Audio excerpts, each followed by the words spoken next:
All right, good afternoon, everybody. Welcome to our Lunch and Learn on behalf of SF Big. We are delighted to continue this series.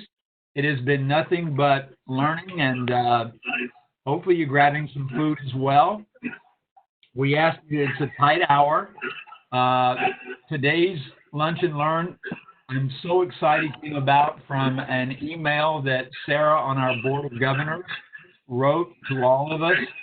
Out of a very interesting story. If somebody could please mute their button, we're hearing a lot of noise. Please mute if you could. And Sara's email spurred our board to talk about this wonderful topic about where we are in life. I think a lot of us right now are reflecting on the business, the industry, jobs, careers, networking, community. And it's very interesting. A lot of us are reading about the challenges, the layoffs, the hirings, and the good, the bad, the yellow light, green light, and red light. So we're going to have a wonderful conversation. Sara and David have sourced some top people in the country to share some insights. This is a very collaborative effort. I personally, as president of FFBIG, could not be more excited and for this hour ahead.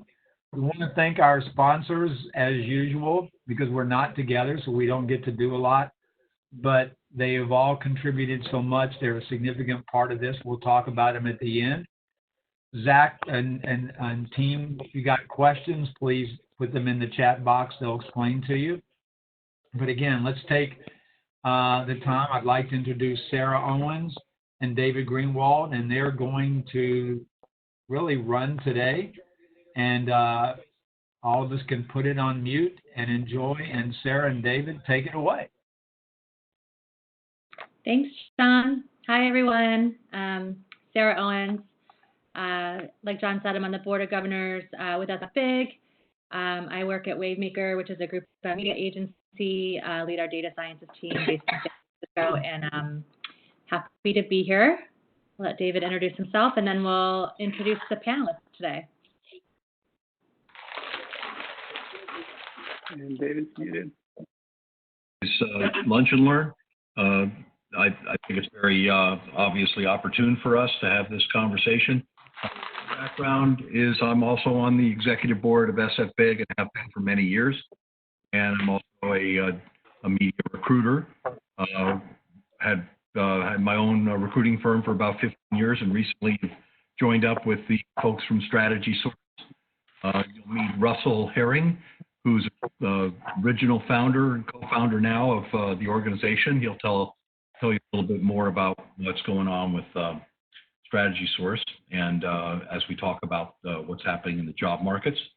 So without further ado, I'm going to turn it back over to Sara, who'll moderate for today, and we'll get started with providing you with as much guidance and input as we can for the future of our industry and the career aspect. Thanks, David. Before we dive into the questions, I'd love to just give Annette, Arielle, Paul, and Russell a chance to just quickly introduce yourselves and say hi to everyone. We'll start with we'll start with Annette.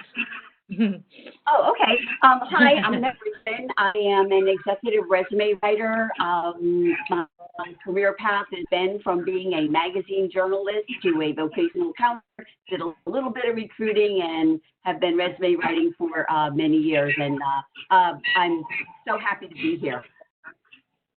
Thank you so much for being here. And Arielle?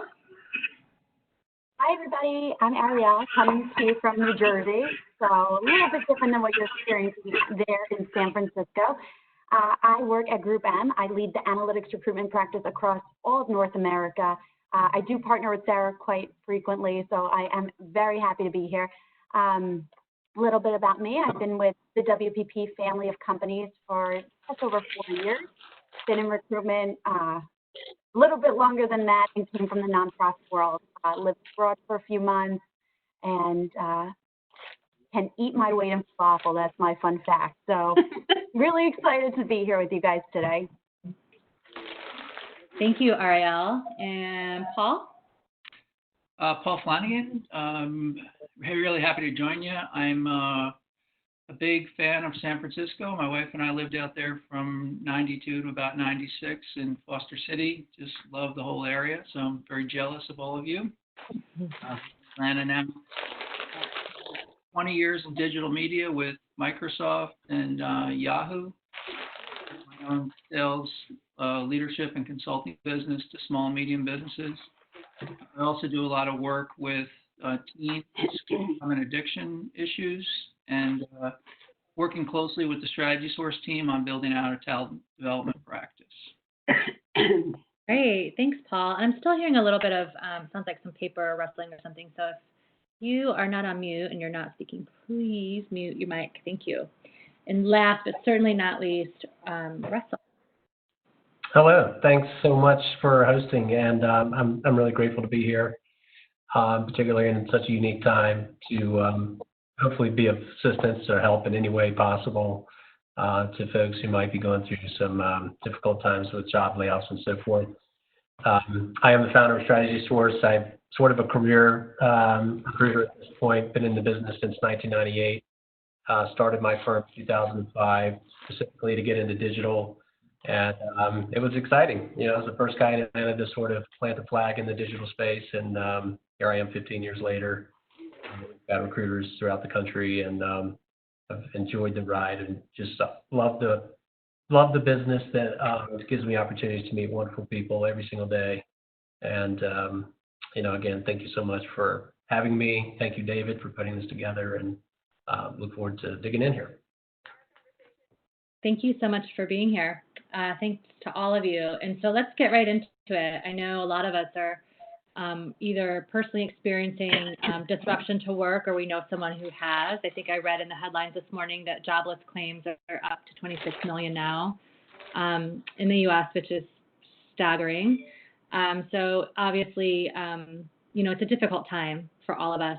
And, you know, we really want to be able to bring some information and some support to those of you here who need it. So, Annette, the first question is for you. And kind of, you know, because usually when you, you know, lose your job or start to need, you know, you start to worry about that, the very first thing people often do is go to their resume. So what, in your mind, or what in your experience, are the top things that folks really need to have on their resume to get noticed? So that is a great question, and I will tell you one of the most important things is for people to realize that resumes today are not just employment histories. They are really marketing tools that are designed to sell the candidate to an employer. So, you know, you have to stand out, and how you do that is by telling your story. People in similar positions do similar things. Someone in ABC company does the same thing, same position as XYZ company. But what really sets them apart are their achievements that they've done that have had an impact on their employer, a positive impact on their employers. So one of the things that resume writers use to get this information from their clients is they use this simple formula. It's called the CAR formula. It's the challenge, an action, and a result. So people can put together their own career stories. You know, think about it as the story with the beginning, what was the challenge that you're facing, the middle, the action that you've taken, and then, of course, the end. So one of the things that happens often with people is, you know, they're on teams and they're working on a project together, and they're unsure as, you know, how they can represent that on their resume. So it's great to talk about a team project, but it's also important to focus on the specifics that you have contributed. You know, it might be a specific type of information or knowledge, or, you know, something like that. So beyond basics like having your contact information, education, you know, basic things that, you know, go on a resume, you should have, you know, a very brief job description, these things that, you know, you do day to day, followed by a few of your biggest wins. You know, some people call them wins or contributions or results or whatever. Those are your stories that are particular to you. And when you're writing a resume, think about it like a funnel. So you're going to spend most of the content on your current or most recent position, and then a little bit less and a little bit less going back about 10 or 15 years. I do want to mention that you do want to have a, modern, easy to scan format, but, the snappiest looking resume without great content is not going to work. It's all about your career story. That's great. I like that, and it's practical, easy to remember. So I heard CAR, which is challenge, action, and result, which is a great, great, easy acronym to remember. And I like the funnel too of starting, focusing on what you've done most recently and paring it down from there. Thank you. And you say, the resume of today isn't the resume of 10 and 15, 20 years ago. Another place where our resume lives that's not on a Word doc or a PDF is on LinkedIn. So Arielle, this question's for you. Is the LinkedIn profile as important as the resume? And as a recruiter, what do you look for when you're surfing LinkedIn for candidates?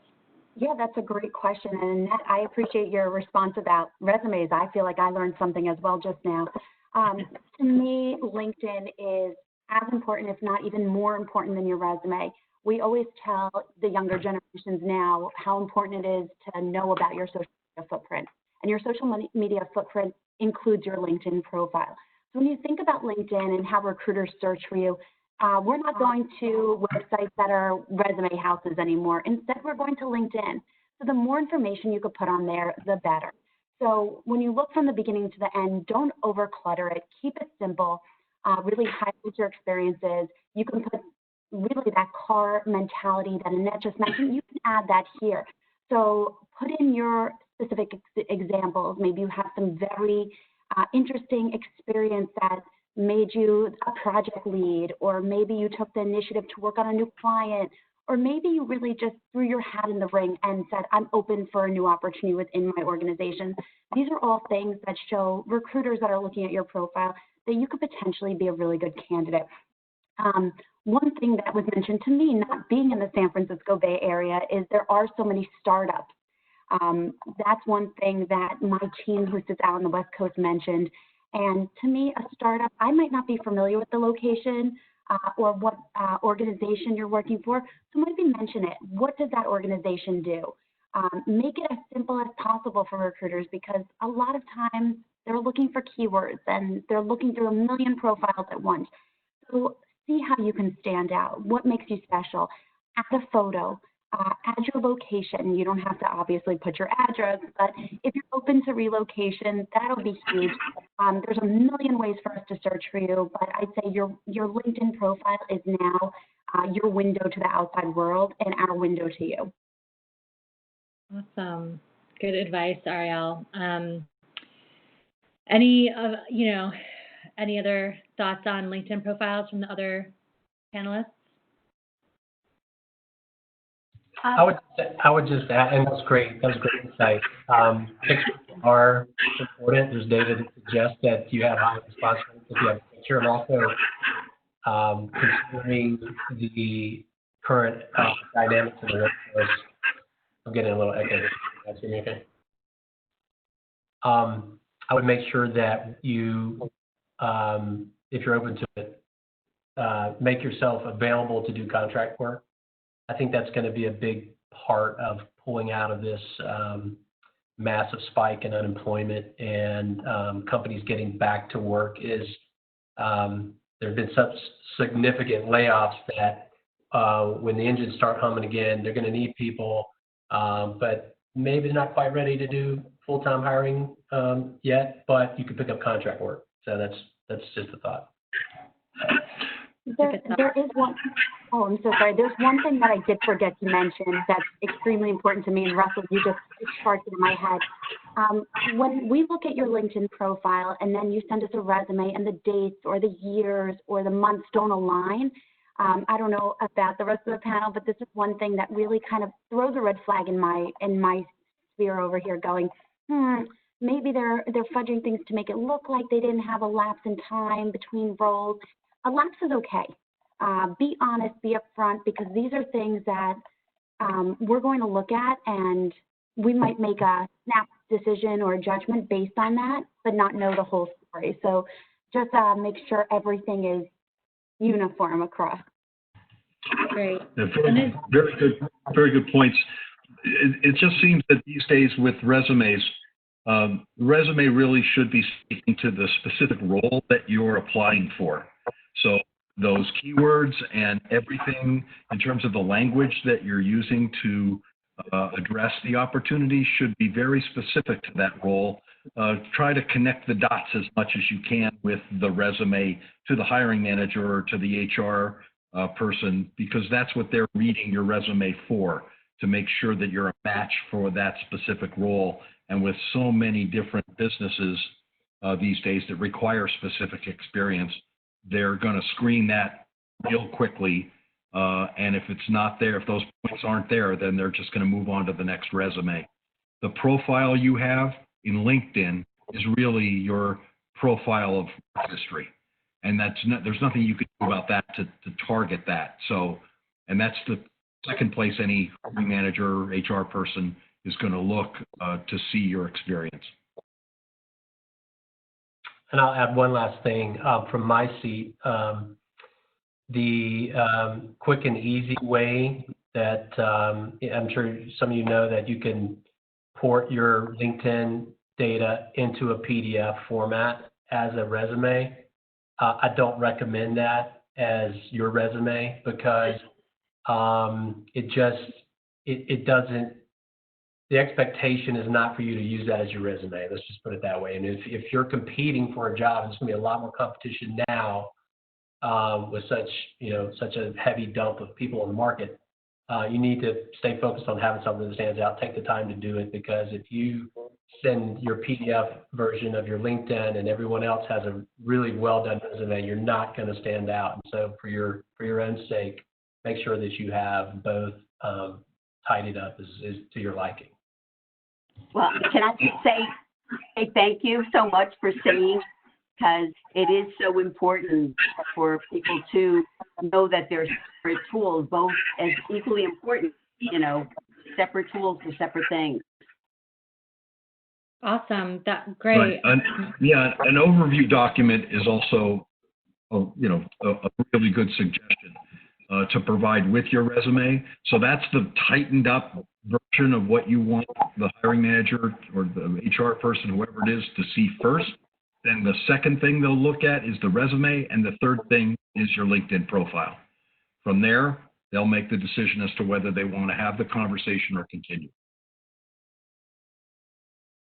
Awesome. Thank you so much. And I'm hearing that you guys aren't able to see me, so I'm trying to fix that. And while I do, Paul, I think this is a really relevant question right now, because given sort of the state we're in with, the pandemic and shelter in place and all the job loss going on, people may not be able to just go out and find a job very similar to what they've been doing, or they aren't going to certainly be able to have their pick, right? It's not the time to land that dream job or to make sort of a difficult shift. So for those who've already been impacted with job loss or anticipate it, how should they think about sort of pivoting, thinking about a plan B or a plan C? Yeah, I think, my intersection point with, some of the experts on the call is a little bit different, because what I strive to do is kind of go deeper with the candidate and really take a close look at, some of the very specific things that they do, the reoccurring patterns of performance that rise up, your operating system that you bring to everything you do, that you've brought to all your assignments and all your roles. I try to weave the threads of, hey, I always think, when you talked about the car, and, if you're a golfer, you can talk about the par, right? The problem, the action, the result, right? I've heard it referred to as a star, right? But what you're doing is you're saying, hey, no matter where I go, I notice these things. I take these actions and I produce this result, right? So you're saying hey, I understand who I am. I understand the value I create for an organization, and I'm very clear about that. And you never, I mean, the problem, you've heard it already on the call. David's talking about keywords that are, excluding people, prejudging people, trying to find fit, all the different ways that we communicate. If you don't know your story better than anybody else, don't assume. Sorry. No worries. Don't assume that somebody's going to decipher that in all the uncertainty. Just invest the extra time. One of the things that I have found really effective in the people I work with is Marcus Buckingham called forward a system called SIGN. Where do you constantly produce success in your roles? Where is your intent? What do you lean into? That's the I. The G is, where do you naturally grow? What are you compelled? What are you really interested by? And when you're done, what do you just pulled back to again? Those are signs of your strength, some of the unique things that you can bring to an organization. And when you can speak very clearly to those things, you start to own your story, you start to stand out, you start to differentiate.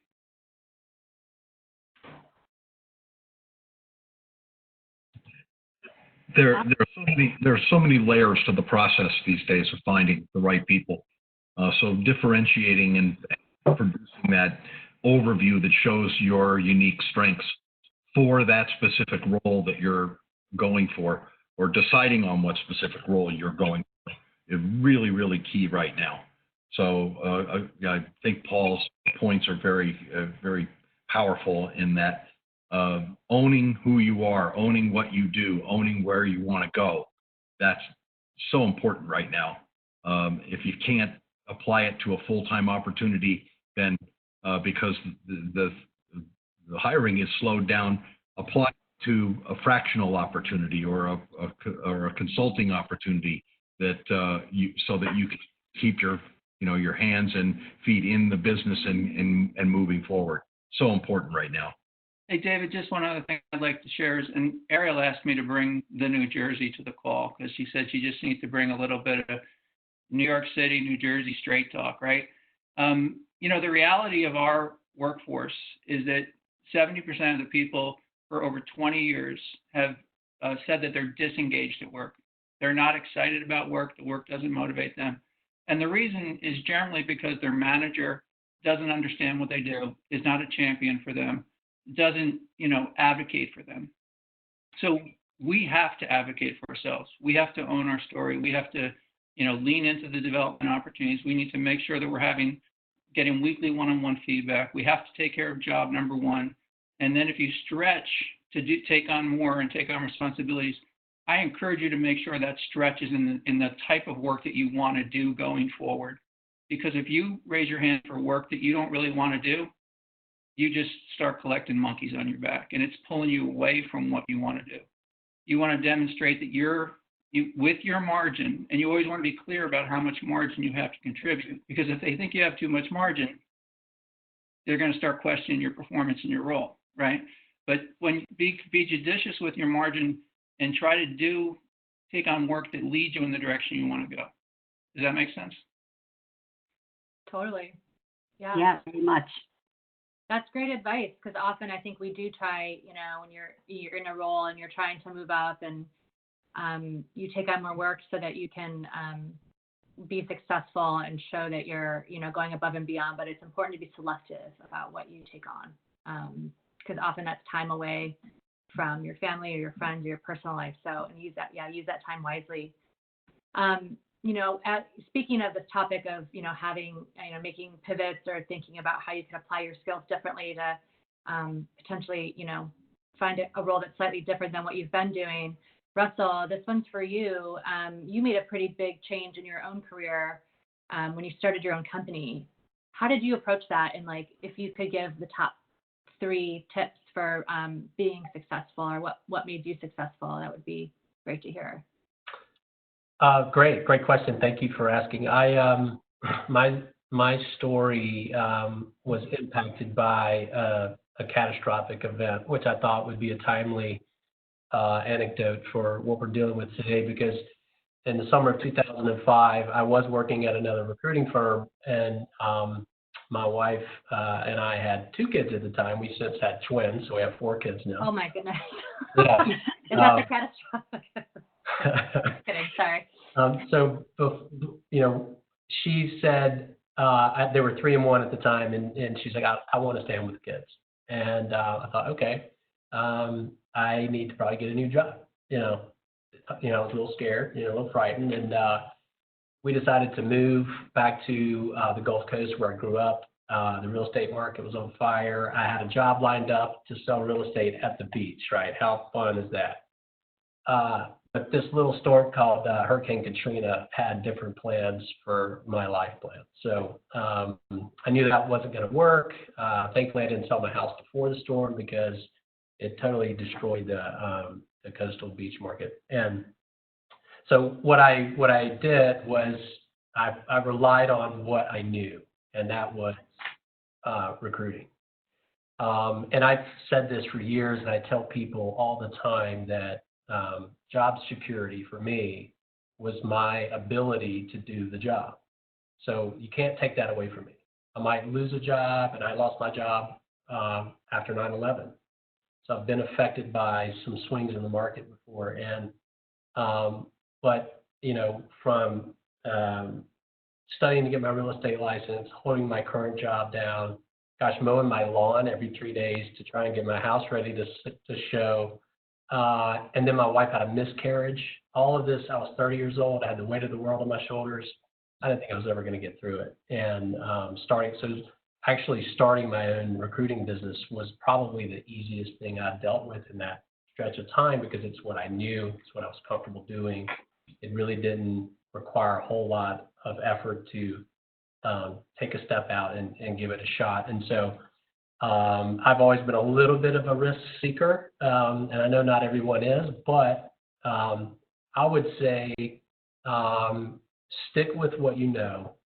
Find the people that have problems that your knowledge can solve, and reach out and connect. Stay connected. It's so important. For me, what's been getting me through working from home and being quarantined is picking up the phone and calling a client or calling some of my favorite candidates and just seeing how they're doing and knowing that I'm not alone or we're not alone, we're in this together kind of thing. And the whole world is feeling that right now, which is, sparking some amazing creativity and some amazing community. But for me, I fell back on what I knew well. And interesting, in today's world, there's new solutions, there's new opportunities, there's new businesses that will be accelerating their growth plans because of this pandemic. I use LinkedIn as a research tool, and you think of it as that. If you're just if you're not a recruiter, you may not think of LinkedIn as a research tool, but go back and look at all the people that you've worked for in the past. Look at the companies they've worked for. Reach out to those folks and say, hey, I can solve a problem that you might have on your team. Could you use me on a contract basis or whatever? So I think for me, it's taking what I'm good at and being part of a solution for the people that are my clients or the people that are in my network somehow. Thank you so much for sharing that. So, I think you said, do what you know, stay connected. Something you didn't say explicitly, but what really stood out to me is, keeping perspective, right? Like all of the things going on in the world may seem like starting your own business make that seem easy, but, on a normal day that might not be easy. And so that's something for us to think about right now, right? Like a lot of things in life are really hard right now. But what can you make easy on yourself? And sometimes it seems like it's maybe going back at first. You went back to something you were doing before, but then that turned out to be, very right for you. I think it's important for me personally to just remind myself that I've been through difficult times before. Mm-hmm. We have short-term memories. We want to forget that those feelings that we had when I was really stressed and anxious, nervous and concerned and stuff. But guess what? It was okay. It's going to be okay. I think we're all going to get through this eventually. Wait. Right, and there's a bright future on the other side, and be thinking about how that bright future is you're going to be able to take the lead on it. You know, it is rough. Everything is tough right now. There's a lot of opportunity when we come out of this, and we're going to come out of it sooner than later. So if you're thinking about, you know, where your value is and where your, you know, experiences are, think about where you want to be when the next, you know, climb to business success is in full force. And, you know, I certainly expect we'll see that out of the third quarter into fourth quarter of this year. I mean, hopefully that's when we're going to see this resurgence. So be thinking about that. Yeah, and Russell, you touched on something that leads me to another question, which is, you know, you said get out there and connect, and we can certainly do that. How we're doing right now on video chat on the phone. I'm very grateful my friends are using the phone again. They feel like for the last few years, everyone's just like, text me, don't call me. And I'm a phone person. So I appreciate that. But when you're looking for a job, often, you know, it's networking is the number one way to get a job. And so what advice, this one's for, actually for any of you, how do people network in times when we're sheltering in place, staying home? Any tips or recommendations? So, yeah, you know, I get this question from people all the time, from the clients that I work with. And, you know, there are a lot of ways to network, even though we are stuck in our homes. I mean, a lot of events, meetups, and things like that are going virtual. And, you know, you can network with people on social media. And I think sometimes people don't think that, oh, you meet somebody on Twitter or you meet somebody on LinkedIn and you're not really establishing a relationship. The thing is that you really can. You know, I have good friends that I met on Twitter years ago. And now, you know, we're on the phone talking. They may be in different parts of the country and maybe I've never met them. I also have local people that I've met on LinkedIn. So, you know, you can work on those relationships. And as you're saying, pick up the phone. You know, maybe you can't meet them for lunch, but you can have virtual lunch with them. And so many platforms are free to do that right now. Great. That's kind of what I'm talking about. Just get out of the old, get into the new. Yeah.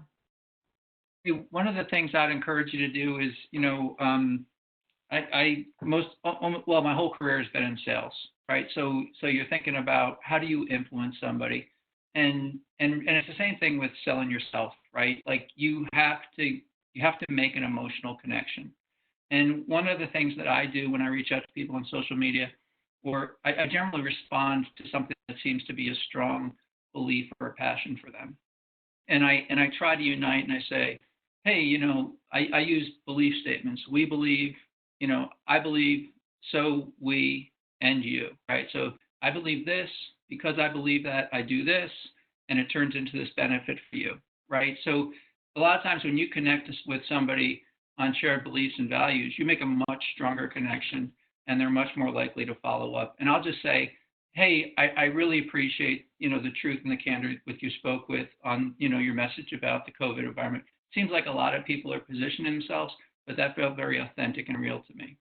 And that's it. And it starts a dialogue, you know, and I'm not conning them.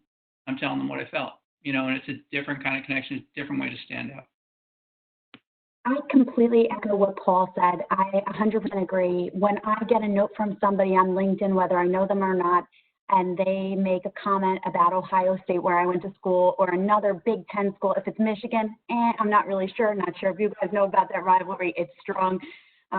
But to me, that is such a good icebreaker because it's something that's well known. It's something that's personal to me, something that's really exciting. My youngest brother right now is graduating in a few weeks from University of Connecticut.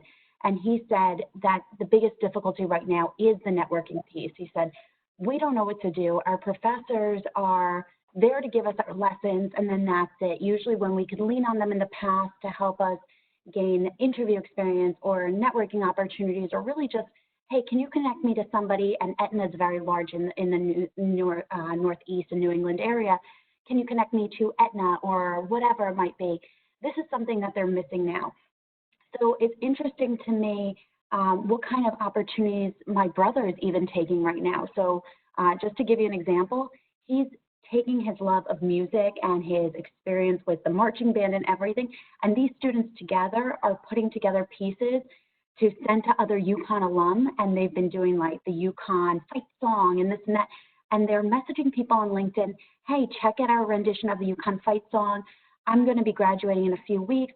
Really just hoping to network with other alumni from my program or other marching band alumni. I would never have thought of that when I was graduating, and that was a few years ago, so about 10 years ago when I graduated.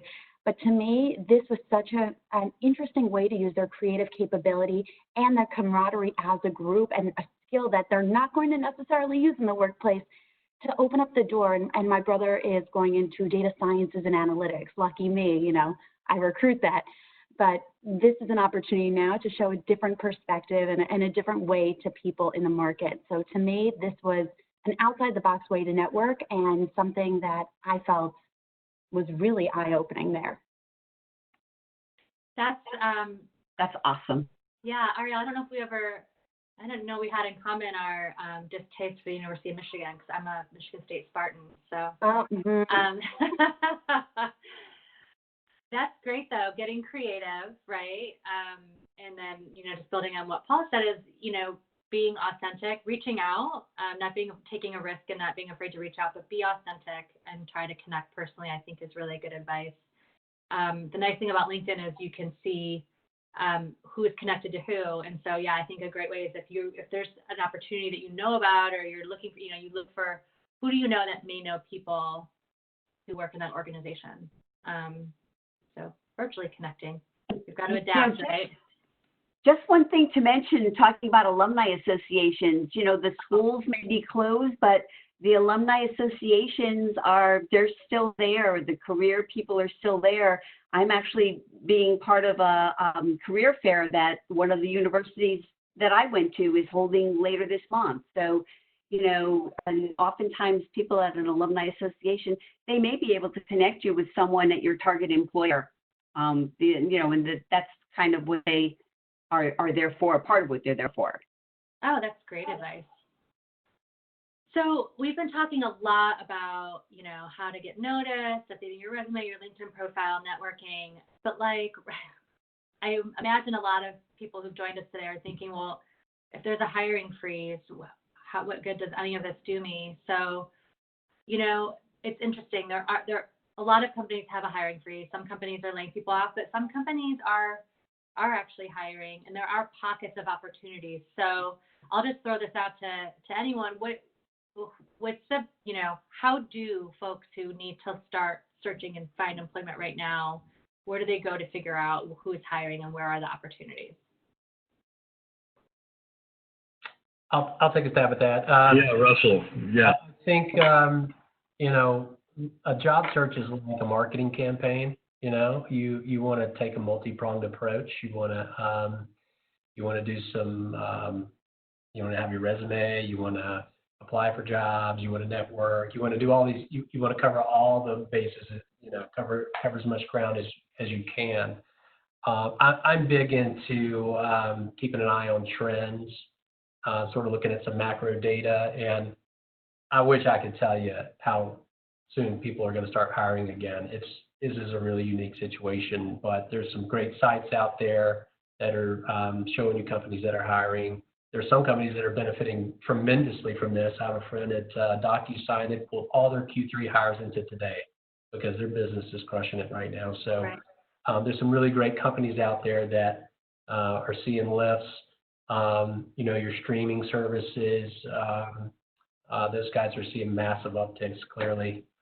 Your video platforms, stuff like that. There's healthcare, you know, and then I think the future, particularly for brands and digital marketers, you know, there's been some really interesting news that happened last week that may not have been talked about a whole lot, but Amazon made a pretty big move to kill their affiliate programs. And so that's forcing a couple of things for brands. Your brand equity is so much more important now than ever. taking those relationships back with your customers one-to-one instead of trusting them to platforms like Amazon or programmatic platforms, which are also in trouble because of data privacy.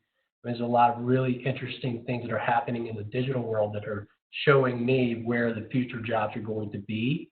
They may not be there next week or in a month from now, but if you want to be smart about where you're going to have some long-term prosperity, I would focus on things like streaming services, the OTT space, direct-to-consumer brands, e-commerce, absolutely e-commerce.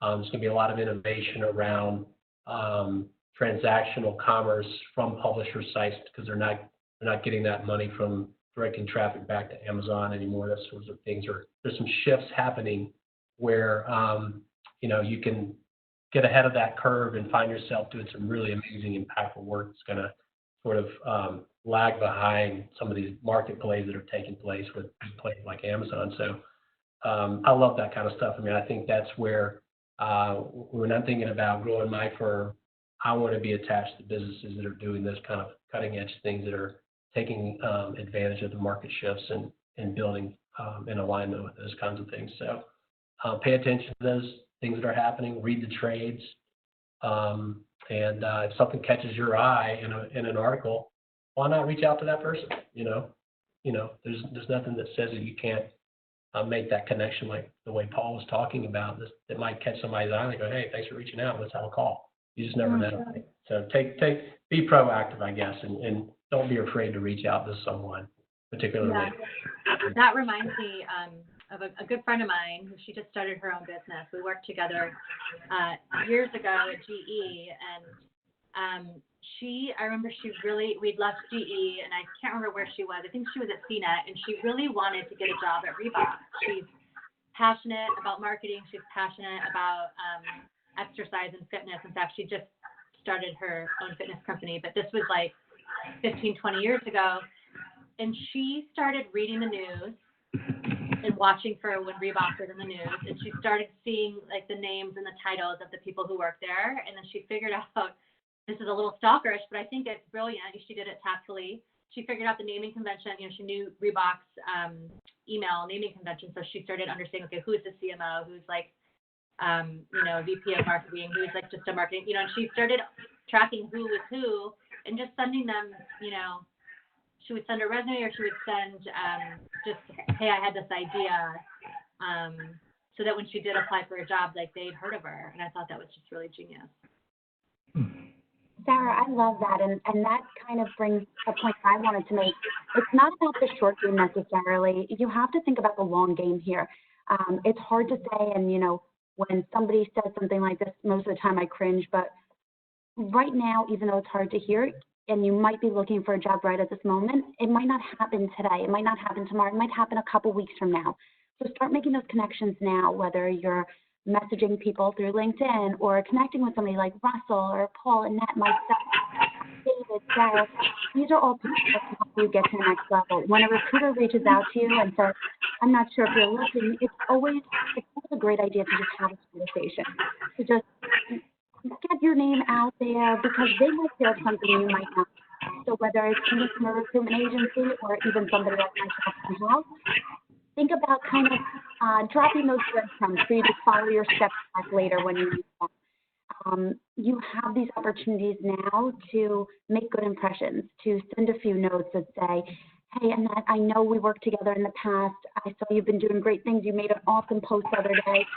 Would love to connect and have like a virtual coffee. Even though you can't do coffee live right now, I know some of my connections and I from past life have been connecting more now than we were before the quarantine, which is crazy. I feel like I've reconnected with people I haven't spoken to in 10 years. So this is your opportunity now to make the best, first impression again, so that whether it's this week, next month, 6 months from now, whether you need a new role or you're potentially looking for something, they remember your name. And just like Sara, your friend, that was such a good idea. Start tracking who's interesting to you. Read those articles like what Russell was saying. Get involved with the community because the community is really going to be the people that help push you up in the end. Awesome. Thanks, Arielle. I know we've got about 15 minutes. We definitely want to take questions. So if you have a question, feel free to put it in the comments, and then my friend Zach will help me take those as they come in. I also wanted to mention we're going to have some resources posted on sfbig.org. There's a site that is tracking, and David, if you could remind us what the URL is. It's a site that is tracking like every company in the United States, what their status is in terms of, you know, hiring, not hiring, hiring freeze, layoffs, some combination of all the above. Hopefully I gave you a minute to pull that up. David, do you remember off the top of your head what that site is? I don't know the one you're referring to that's the URL for the one that you're referring to that has almost every company. One that's most relevant to digital is the Seller Crowd. Has a posting. It's a Google Doc, so anybody can add to it, kind of like a Wikipedia page. And there's a lot of great information on that. I find it's really great from a reference standpoint to see which companies are reporting in what segments. Are they hiring? Are they on hold? And so on. You can start to see some trends with things like that. So we'll post the Seller Crowd URL, and we'll also post the URLs of all the other organizations that are posting where jobs are and what the status is for hundreds of companies.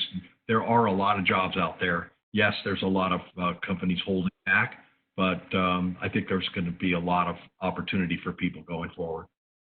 I have a question. This is Durham, and I think something Annette said or Sara, one of y'all said earlier about LinkedIn and information. Last night, my MBA students asked me an interesting question, and I said I'd actually refer to it to today. Can you over information on LinkedIn? You know, sometimes you know we who sell know when to shut up, and sometimes the more we talk, the more we lose. Can you put too much information on LinkedIn? Well, my thought is that you need to stick to what's relevant to your target position. So if you're going to share stories, particularly in your about section, which is kind of, you know, who you are, why you do what you do, not what you do, that you do want to make them relevant. So I'm not sure about oversharing, but it's, you know, you want to tell the story. For example, you know, if you're in sales, a client of mine has a story when he started in the mobile business, phones at a kiosk in a mall, and then he got a job in a store, and then he saw an open call in New York for enterprise people, which is what he wanted to do. So he hopped a plane and he flew to New York and got the job, and, you know, has gone on from there.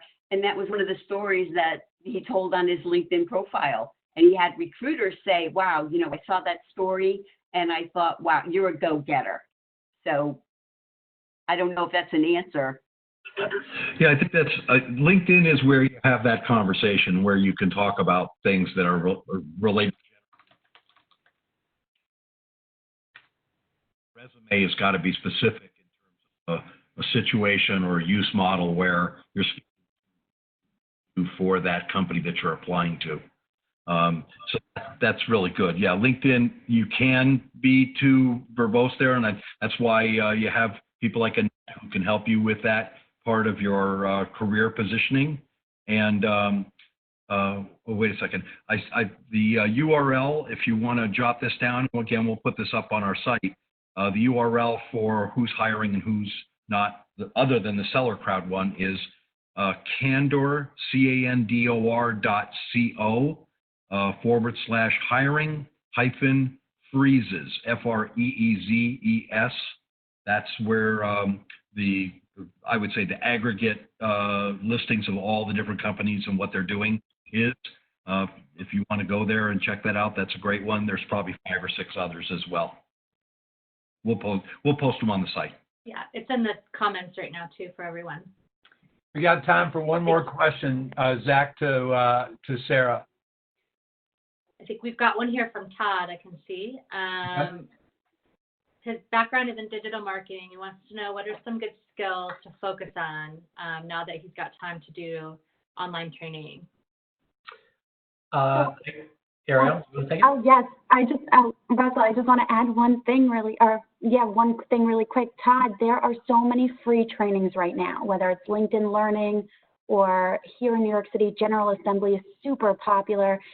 They're doing free Fridays, and they're offering all these trainings to really give you an idea of what's out there. So I'd say look at what the skill sets are right now, these the agencies or the client side or whatever that you're looking at and the career you want, not now, but maybe 5 years from now, and start building your foundation now. So take advantage of all those free trainings that are online. I know that's what I'm even telling my own team.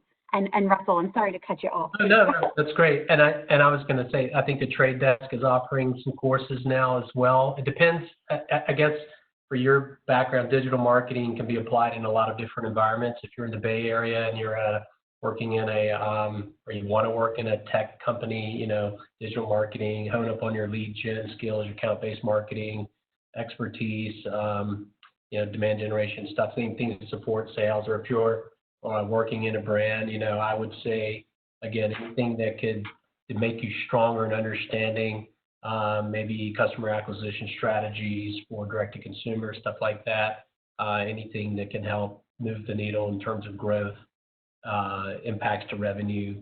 It just kind of depends on where you're working, what kind of firm you work for, what kind of company. But learning is always a positive. Anything that you can absorb now, coursework, stuff like that, just makes you more marketable as a candidate. And who knows, you might meet somebody in that same training class that could be a hiring manager. Sara, there's another good question there from Stephen. Okay, my connection's slow. Do you want to read it? How important is a personal website in relations to the resume, LinkedIn, social? Should it be both personal and professional? Well, I actually had this discussion with some people recently, and you can have a personal / professional website that can act as your sort of portfolio online. There are several companies out there. The first one that comes to mind to me is Wix, but I just I know that that's a simple, relatively inexpensive website. There are a lot of other ones. There are some I can't remember the name of it, that caters particularly to people looking for a job. It is an online career portfolio. Now that LinkedIn has the features section, that's a place where you can share, a link to a video that you have if you want to do a, sort of video resume or something like that. And you can attach things to the features. So that's a great place to, display work that you've done or other things that you want to share. I think the only time in my experience that's been a request from a client is if I'm recruiting for some sort of digital design or UX type of role where there's an expectation of a portfolio of some kind. Mm-hmm. And if you are in that line of work, make sure it works, okay? I can't tell you how many times that has been the one thing that has killed an interview process for a candidate. I'm working on a VP of UX design role. It's a very senior level job. And the people who were candidates, their portfolio it killed the deal for them. And you would expect them to have that really well done. And I guess it's kind of like the shoemaker and however that thing is. We don't take care of our own house, so to speak. But that's something that if you're in that line of work, that's where you should display your best work. Otherwise, it really hasn't come up at all. Russell, I want to follow up. There's an old adage, physicians are the worst patients. Advertising and marketing people are the worst advertising and marketing it themselves. It's actually very sad that we're not good at it. You look at ad agency websites and you think, like, what 8th grader did some of those? So best advice is but I can say it. Listen, best advice is to get somebody else's advice. I personally have written down some things, and I'm going to share with a lot of you. I want to thank on behalf of Big and all of its members that y'all have taken the time out. I really appreciate all those on the East Coast, because it's like now approaching 4 o'clock. And for those in Atlanta, where I'm from, I guess tomorrow you get to go out and be human, according to Governor Kemp. So enjoy that barber shop, massage, that bowling alley, the tattoo parlor, and all the other stuff, the hair salon, all the other stuff that you get to do. And for the rest of us, you have given us valuable insights. And Annette, thank you, all of you. On behalf of Big and our sponsors, who you see, this is the time that our club is an organization. This is the best we can do humanly. We're killing you with emails. If you get really upset, write me. I don't think we're communicating enough. I care deeply about our organization. We have an incredible board of governors. We can't wait to get together 6 feet apart, 12 feet apart. The networking things that y'all talked about, this is what we do well. Our board is already working on an aggressive second half of the year. Depending on the governor, it does look like between May 3rd and May 17th that there's going to be some kind of change. And kudos to Mayor Breed and Governor Newsom for the wonderful job that they've done. But I think we've all rediscovered a lot during this, day 38. I don't even know if it's Thursday or Tuesday or Wednesday, but whatever it is, it's another day and another day of learning. And I think that discovery is going to make all of us better. And y'all have given us 50 minutes of wonderful stuff to think about. I see a lot of good friends, Jeff and many others on here. Kelly, thank you all for being here. David and Sara, really appreciate y'all driving this to the board for what we do in Big. So we are about 3 minutes early. Join us next Thursday when we get into the powerfully wonderful world of podcasting and its impact right now. I made a comment that I probably listened to more podcasts since post Ides of March than I've listened to in 3 years. And I start my day with NPR, but I've discovered so many more. So we're very excited for next Thursday. Again, it's 12 o'clock. The Lunch and Learn Committee is working on ideas for May. So for all of you, have a great Thursday, 23rd of April. Very special kudos to our panel and to Sara and David. So good afternoon. Be big, be bold, be ballsy. Cheers. Thank you, John. Thanks, everybody, for coming. Stay safe. Thank you. Bye, everybody.